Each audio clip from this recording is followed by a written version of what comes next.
year was not one of peace. Earth had survived wars, hunger, and endless struggles among its own people, but now something far greater had appeared. It did not come with fire at first. It came as a shadow across the sky. Astronomers were the first to see it. A fleet of ships, dark, cold, and alien, moved past the edge of the solar system.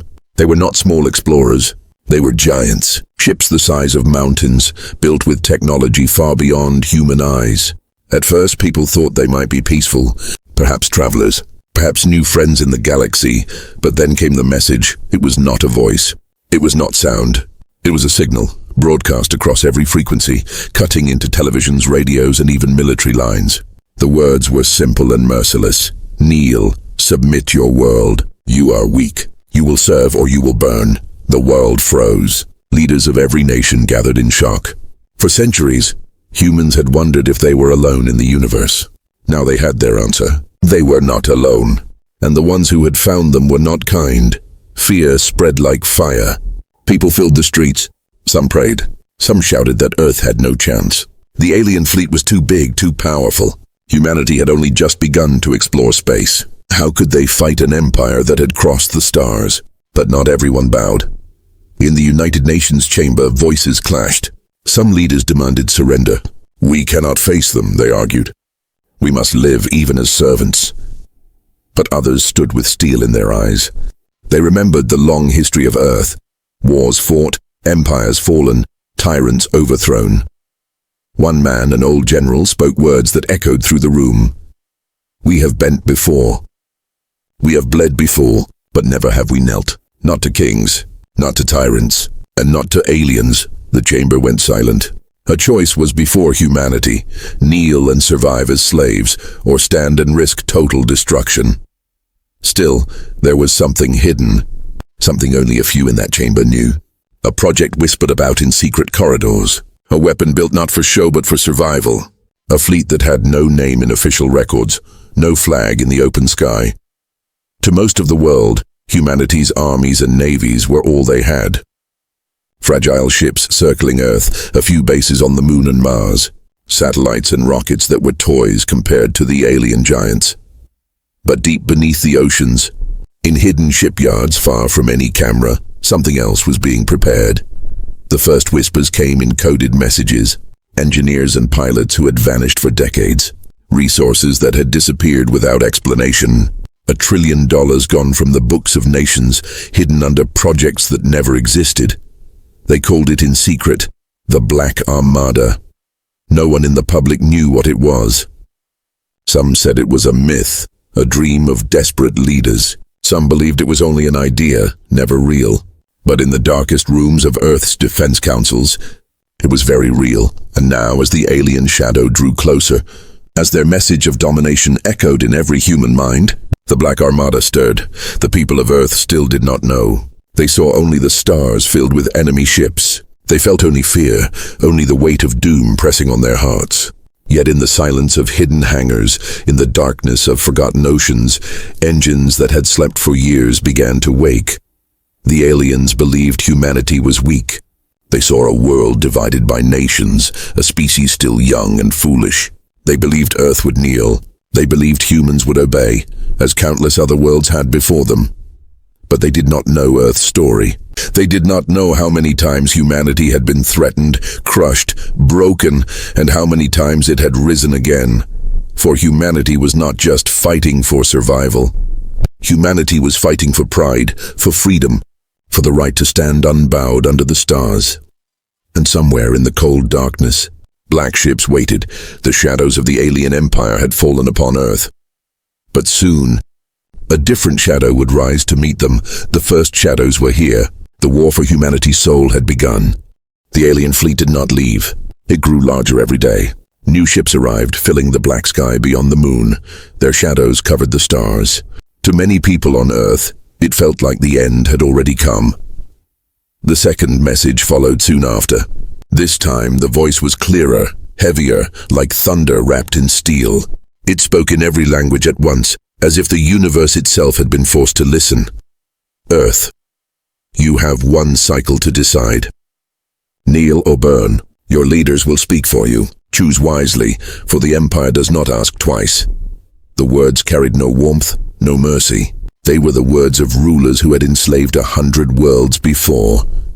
In secret, humanity's leaders gathered again. The United Nations chamber was no longer a place of debate. It had become a battlefield of words. Some leaders shouted with fear, "We cannot resist them. Their ships are too strong. Our people will die if we refuse." Others slammed their fists on the table. "No, if we kneel, we lose everything. Freedom, dignity, our children's future. Better to fight and fall than to live as slaves." The chamber shook with voices, but above them all, one question cut through. What if we are not as weak as they think? Whispers began to grow about the secret project, the one hidden from the world for decades. Not all leaders knew its full truth, but enough had heard fragments to keep hope alive. They spoke of dark ships, unseen fleets, and a power Earth had kept hidden, waiting for a day like this. Still, doubt was everywhere. Could these phantom ships truly face the Empire's armada? Could any human weapon stand against alien giants? The aliens were watching. Their ships carried sensors beyond imagination. They saw Earth's rockets, satellites, and space stations. They laughed. These were toys, fragile glass compared to their steel. To them, Earth was a child pretending to be a warrior, and so the Empire made its demand public. For the first time, one of their warships entered Earth's orbit. It was a monster, black metal shining like oil, its length stretching across the sky. People on the ground could see it with their naked eyes, a shadow gliding over clouds. From that ship came a direct broadcast. The image of an alien appeared above cities, projected in the air by strange technology. A tall figure, its skin pale as bone, its eyes like burning ice. The voice was sharp and cruel. "You are not the first. Worlds greater than yours have fallen before us. We give you one chance to kneel. Refuse and your planet will be ash. Do not imagine resistance. Do not imagine victory. Your kind will serve." The world trembled. In the streets many cried for surrender. "We cannot win," they said. "The Empire is too powerful." Others raised their fists to the sky, shouting that they would never kneel, no matter the cost. Earth was divided, fear against defiance, but in secret, preparations were moving faster. Beneath oceans, in hidden valleys, and deep in the blackness of space, the Black Armada stirred. It was not yet time to reveal them, not yet time to show the galaxy what humanity had built. For now, Earth's leaders needed to answer. In the chamber, silence fell. Cameras across the world watched as a single man stepped forward, the Secretary General of the United Nations. His face was tired, his eyes heavy, but his voice was clear. He spoke not just to the aliens, but to every human listening. "You call us weak. You call us slaves, but you do not know us. Humanity kneels to no empire. We will fight, and if we fall, we will fall as free people." The chamber erupted. Some cheered, some cried, some cursed. But the message had been sent. For the first time in history, Earth had spoken with one voice, not of surrender but of defiance. High above, the alien warlord smiled coldly. To him it was no surprise. Most young races resisted before they burned. He raised a single hand, and commands spread through the fleet. "Prepare the fire." The alien ships began to move. Weapons charged, shadows deepened, and the first sparks of war flickered in the void. Humanity had refused to kneel. The Empire had chosen to answer with fire. But somewhere in the silence, black ships waited. Engines whispered, weapons hummed, and a storm unlike any in history prepared to rise. The Empire believed it knew the shape of this war. It believed Earth would fall like the others. But Earth had secrets it had never shown. The demand had been made. The answer had been given, and now the true test of humanity was about to begin. The alien fleet began to prepare its strike. Their ships glowed with power, their weapons alive with energy stolen from stars. On Earth, people waited in fear. Some hid in shelters, some clutched their families, and others stared up at the sky, wondering if these would be their last moments. The Empire believed the war was already won. They had done this 100 times before. They would send fire, cities would burn, and then survivors would kneel. That was the way of the galaxy. That was the way of empires. But Earth was different. In the deepest parts of the oceans, far below the reach of satellites, a hidden fleet was waiting. In deserts and mountains, enormous hangars disguised as empty land began to open. Beneath the ice of Antarctica, walls of steel shifted, revealing tunnels that had been hidden for decades. The world had thought these places were myths. Even most leaders had never seen them. They were whispers, rumors of a project too vast, too impossible to be true. But now, the truth was ready to rise. The project had begun long ago after the first signals from deep space were captured. Scientists had warned, "We are not alone. Someday someone will come, and when they do, we must be ready."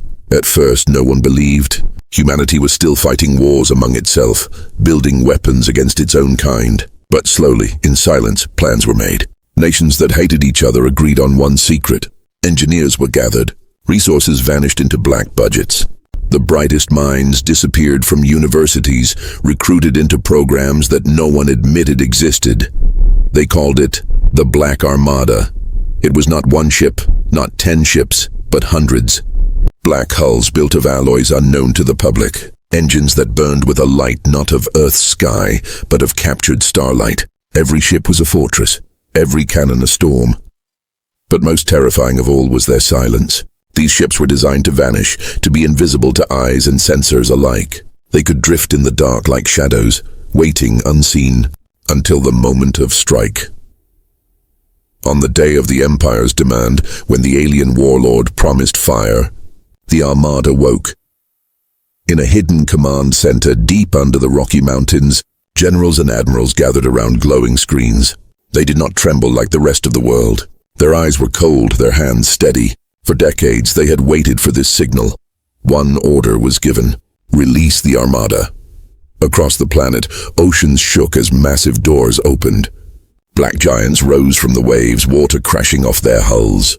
From under the ice, ships thundered into the sky, trails of fire cutting through the frozen air. Hidden bays in deserts released swarms of fighters, their wings catching the sun for the first time. In orbit, the alien fleet detected movement. At first, they thought it was chaos. Human missiles, rockets, desperate weapons thrown into the sky. But then their sensors began to fail. Targets vanished. Whole formations disappeared as if swallowed by the night. The alien commanders barked orders, confused. Their machines could see everything, every photon of light, every burst of energy. But they could not see this. And then the first shadow appeared. A ship larger than any human vessel the aliens had recorded slipped out of the darkness. Its hull was blacker than space, its outline almost invisible against the stars. Energy rippled across its surface, weapons ready. It did not broadcast signals. It did not announce itself. It simply arrived, like death given shape. The aliens froze. Humans on Earth watched the sky as black streaks rose into orbit. At first they thought it was the end. But then news began to spread. Cameras caught glimpses of vast black ships, wings unfolding, weapons gleaming. The whispers became shouts. The Black Armada is real. Fear began to turn into hope. For the first time, humanity saw not weakness but strength rising to meet the enemy. In space, the alien warlord narrowed his eyes. This was not expected. No young race could have built such ships. No primitive world could field such a fleet. And yet here it was. An armada born in silence, forged in shadows, and unleashed in defiance. The first clash was coming. Alien ships spread their formation, weapons burning brighter, ready to crush these black phantoms. But the humans did not move recklessly. They waited, silent, like hunters in the dark. Every second felt like an eternity. Humanity stood on the edge of its greatest battle. The Empire was preparing to strike. The Armada was preparing to answer. The galaxy was about to witness something it had never seen before. A world that refused to kneel.